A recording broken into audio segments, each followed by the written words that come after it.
Yazid की इश्क जो आसार हुसन जो करार असुल इमाम पिता साहब रहमतुल्लाह फरमायो त शक्ति चाहत जी निसोरो नाज रिंद परूर निराज कज़े करबला मुझा साईं 10 मुहर्रम पिता साहब थोड़ो मैदान जो जिक्र क्यों फरमाए तहानन हक़ बेली सारण मां जाई फरक विजन तान फरक रुक वांदी रान मुझा साईं फरमाए त चंद्र विहाणी चढ़िया मल मदीना मीर जॾहिं हूंदा मुझे आका के कहीं न ॾिठो त उन्हनि ते सवार केरु हुया उथनि ते बिचाई फरमाए तो त चंद्र विहाणी चढ़िया मल मदीना मीर उन सी तबर बाज़ तबरू उन कटारा तीर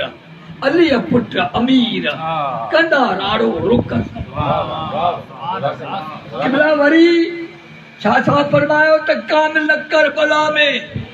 अहल बैत आया मारे मिस्र नसी तन काफर कंबाया सच कबीबी जाया अड़ा सूर्य सुपरी मेरा साहब फरमायो कामिल करबला में आया चुंग चुमान धरती ठुबी लड़ती जो सिलसिलो आसमान नी कर हुई कान हो नजारो निया केवला गुरु फकीर सैयद हकमत शाह पट्ट जो अवाम दो गुरु उन्हें एकड़ो मंतकब लिखी इमाम हुसैन अलैहि सलाम जन जे शान में उन पखिन जो जिक्र कयो त पखिन पे पाण में कई संगतड़ी सारे हलो त हलो कई ते सते अचो वक्त कुछ टारे आबादीअ जे आसरे हलिया अल्लाह उॾारे मंज़ल कंदा लथा कई देस ते ललकारे उते चिड़ी मार हुया केतिरा वरितो पखिन खे तारे चौतरफ़ो छॾियऊं धबियूं पतारे धबने अचूं ढेर कयूं उही कतारे हाकिम अली शाह इन ॻाल्हि जी